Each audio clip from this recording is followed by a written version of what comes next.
Everybody raise their hands. That's a good thing. Yes. Letting it shine out. Don't want to hide it under a bushel. So this month, August, pretty much the whole month, I'm going to do the basics of this teaching in a lot of different ways, of course, but I'm really going to hit a lot of the core concepts. So let's start with this understanding. One universal power and presence. One universal power and presence. We say it all the time, and we know it intellectually. But there's always another level between the intellectual understanding to say one universal power and presence and to really embody it.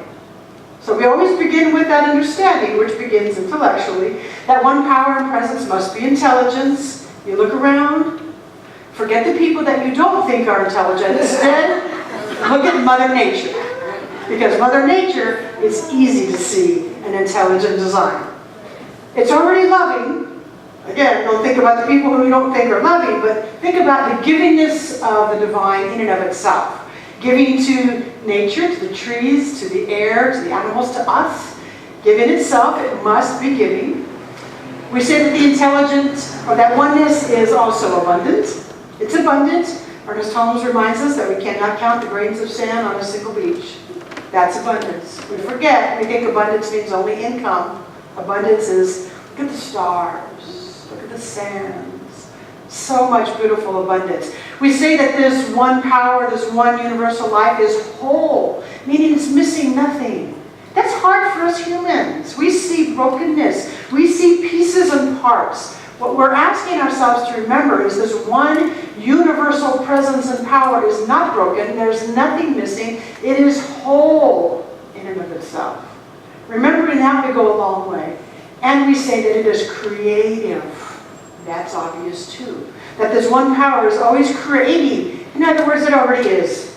It already is whole, perfect, and complete.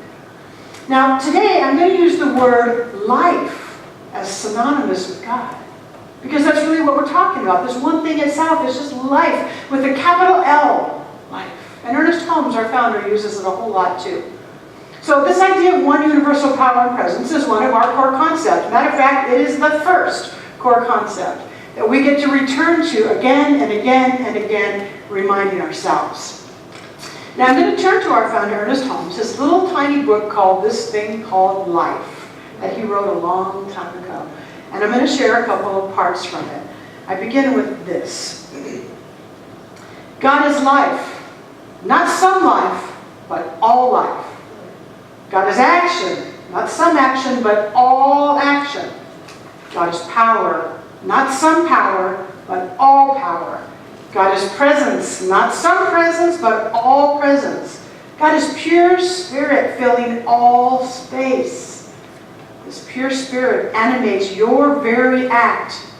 There is a real you, which lives in a real God, and the two are one. To know this is to understand the secret of life. To realize this is to understand your relationship with the divine presence.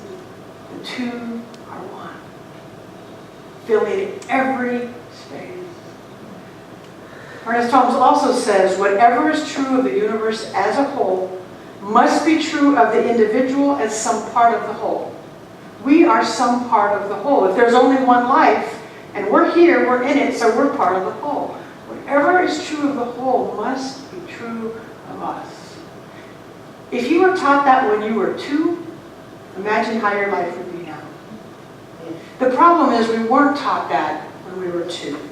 Maybe there's a few people around here, but most of us have to overcome old teachings about limitation. Old teachings about you're the worm of the dirt, or whatever that is. You're not a worm of the earth, that you're nothing, that you're a sinner. Most people have to overcome that sense of limitation.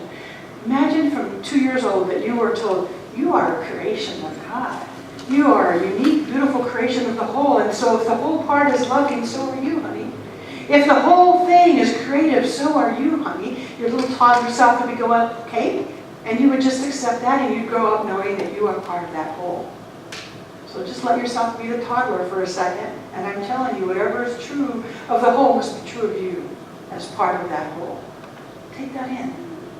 Take that in. I'm also going to share one other thing from this little book. And it's something that I have used before because I happen to love this metaphor, but I'm actually going to read it from his own words this time.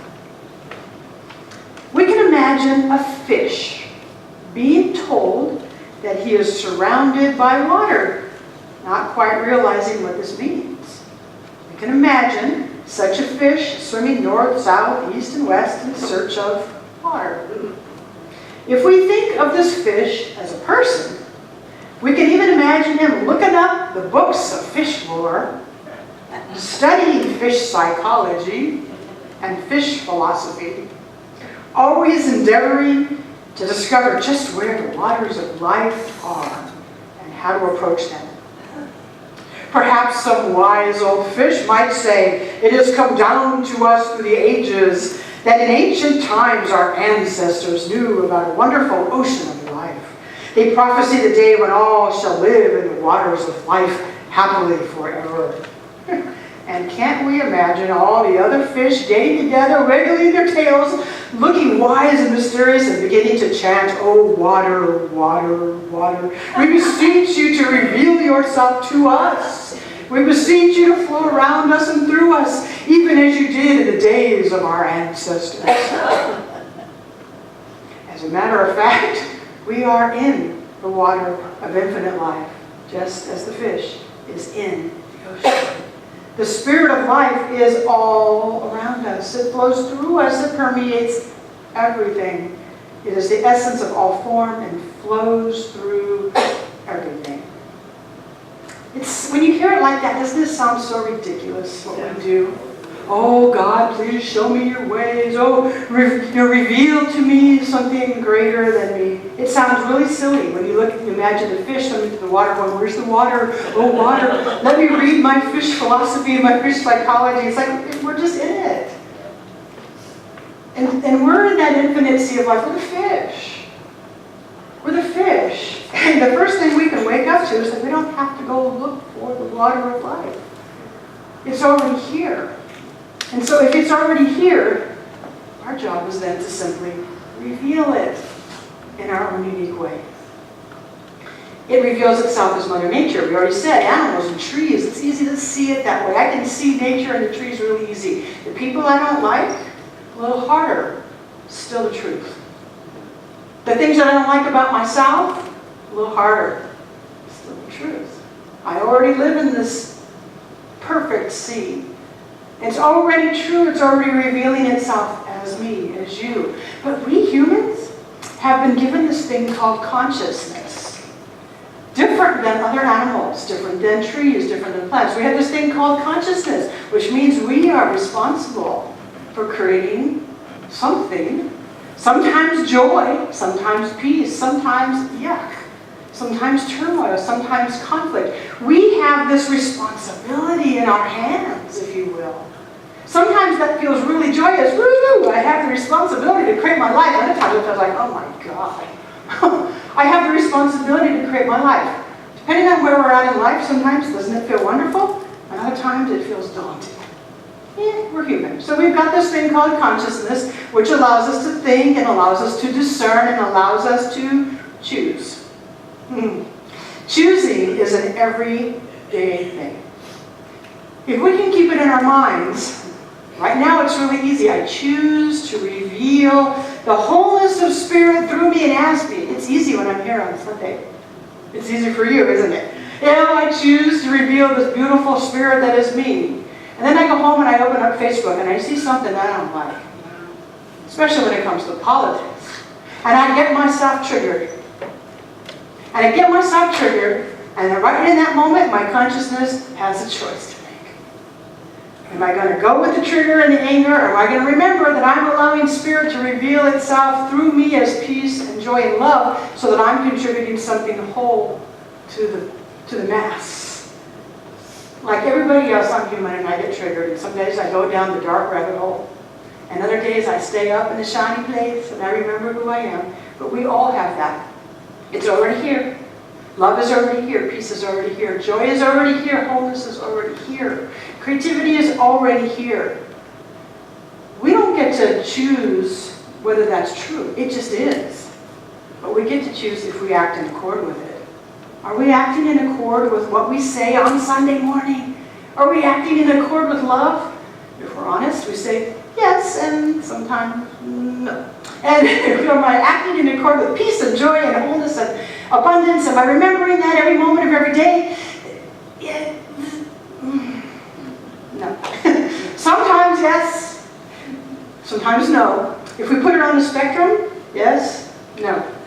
Put yourself somewhere on that spectrum. I don't act from the spiritual knowing ever or always.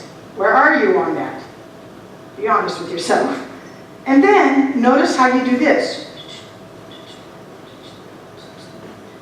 Little by little, if we're going this direction towards the yes, we're doing good. We're doing good. We're revealing life as our wholeness, as our love, as our peace. If we're doing that more often than not, we're heading in the right direction. For me, it's a great reminder. Because I tend to want to get mad at myself when I go this way. Go. Just try again. Just look again at the truth. Look at what's already here. Look again, Sean. Look again. Think again. Feel again. Remember again. The truth is already here. How we act with it is how our lives unfold. So we can look at our life and say, is my life unfolding pretty good? Am I living abundantly? Am I mostly joyful and happy? Am I mostly loving and giving? Then great. It's unfolding really good. I'm acting in accord with what's already true about the divine life. If I say, no, you know what? More often than not, I'm complaining about not having enough money. More often than not, I'm complaining because I don't have any friends. Yeah, it just gives you some idea of where you're at on the spectrum. The good thing is that this universal presence does not hold it against us, does it? The minute we decide, I'm looking back towards the yes, I'm looking back towards the love and the wholeness, it's right there. There's no God holding our mistakes against us. There's no God telling us that we can't have the joy and love. But we got to act in accord. Now, I have a visual aid for you. And no, we're not having it. Margaritas. Not that exciting. What's this? Water. This is water. Is this ice? No. But it's water. What's this? Ice. This is ice. Is it water? Yes. Oh. But is it right now? No. It's ice. Ah, it's still water. Liquid, solid. These two things are the same thing, right? Yes. Ice starts like this. But when you look at this, you say, well, there's no ice. But there is the potentiality of ice in this. There's the potentiality of ice in this. So this liquid can become this solid. But these two substances are exactly the same thing. This became solid because taking this and putting it in the right condition, which in this case means cold, minus 32 Fahrenheit and 0 Celsius. The right conditions take this fluid, which is potential, and bring it into this. This is spirit. This is us. Everything is already potential in the spirit. When we give it the right conditions, it will take whatever form we would like it to. What are the right conditions for you and I to take our potentiality and bring it into form? Our thoughts, our feelings, and our beliefs. That's the right conditions. This needs freezer. We need belief. We need thought. But to say that this isn't possible is like the cockroach who drowned because he didn't believe it was possible. So he gave up. The other one said, potential somewhere, somehow. I'm going to let this spirit somehow get me butter. Such a gross but wonderful story. It really made a great point, right? The one gave up. The one didn't see how this could become ice. The other one did. So if we can remember this little visual aid, that these are the same thing. All this needs is the right condition. This water, if you can put it in an ice tray of any shape, it can't refuse. It says, I'll take on that shape. There's all kinds of shapes of ice cubes. Pretty little flowers all the way to X-rated ice cubes. How would I know that? Seen it somewhere on Facebook, probably. Everything. So this will take whatever form that we put this in. That's the same thing as spirit in our life. Moving through our consciousness, moving through our thoughts, moving through our willingness to believe that something in potential can move in my life. Too often when we do those, we say, well, I don't see it. I don't see how that's going to happen. Did you ever say that? I don't see how that's going to happen. Oh, just because we don't see it, though, doesn't mean that it's not potentiality. And so we are called to ask ourselves to remember what is already true. What is already true is creativity and intelligence and all those things we already mentioned. Those things are already true, so can you at least imagine how it might come into being? The minute you begin to imagine, you've just made the mold. And you've made the mold for the spirit to fill it up. So when you hear yourself or anybody else say, I don't see it or I don't see it that's going to happen, stop yourself. Oh, wait a minute. Can I at least imagine it? You just open it up to having it be true in your life. So remembering what's already the truth is the number one starting point again and again and again. And then believing that we can call it into being. So whatever we can dream of, whatever we can imagine, whatever we desire to experience in our life, I like to say it that way. Whatever I desire to experience, it's different than whatever I want to have. That's too limiting. Whatever I'd like to experience is bigger because it can show up in ways I might not have expected. So what I'd like to experience is already here in potentiality, and then our work is to believe it. Our work is to align ourselves with that truth. Our job, our work is to trust this. To remember every day who we are, believe it, align with it, and trust it. And I know that there's something inside each one of you that wants to express this. That's tired of playing small, that's tired of feeling like you're nobody. You're somebody, you're a divine being, and it wants to come out. Guess what? That spirit wants to express through you. How boring. If God was a person, how boring for that God. This person won't even let me in. This person won't even let me play. That's boring. It's like it wants to be expressed through us. And so we get to practice opening it up over and over and over. It doesn't matter really what path we choose. It really doesn't matter. We can choose this path and tomorrow choose that path. So don't get worried about that. It doesn't matter what mistakes we've made. Again, we turn towards the yes. I love that. That it doesn't matter what path we're on and it doesn't matter what mistakes we've made. We can try again. What does matter is that we're allowing life to express through us. We're revealing what is already true. And so then we transform words like impossible to I'm possible. Right? The impossible becomes I'm possible just by us remembering. While we're doing all this, it's really important to guard our thoughts. Because as I said earlier, we get triggered. We get triggered by stuff that pulls us down. So in a way, it's like guarding those thoughts, guarding what comes in. I found a quote from Gandhi. He said, I will not let anyone walk through my mind with their dirty feet. Wow. Isn't that good? I will not let anyone walk through my mind with their dirty feet. We have to make sure we're not walking through our mind with our own dirty feet as well. Right? But what a visual. That's what I mean by guard. I don't mean guard like build a wall. I mean guard like be aware, pay attention. I'm not letting those dirty feet walk through my mind. And so how am I going to stop those dirty feet? Well, for me, one of the answers is staying off of Facebook from time to time. Facebook, there's a lot of dirty feet. That's one of the places I get triggered. Wherever your triggers are, those are the dirty feet. I will not let anyone walk through my mind with their dirty feet, nor my dirty feet. And so in the process of practicing all this, keep awareness. The bottom line is wholeness already is the truth. Creativity already is the truth. Love already is the truth. Givingness already is the truth. Peace is already the truth. Joy is already the truth. Spiritual life is already the truth. You and I then get to get down to the business of revealing it through us. And as we reveal it through us, we make a difference to others automatically. Let's reveal it. Let's close our eyes and let's practice revealing. Closing my eyes in prayer, I knock out those outer distractions. Because that's the only place I get triggered, really.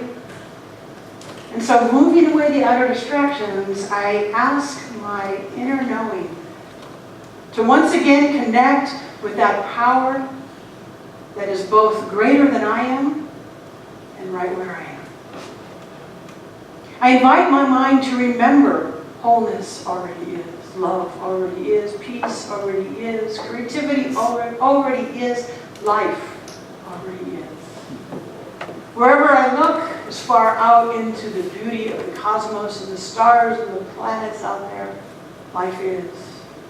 When I look down into the smallest cellular level, life is.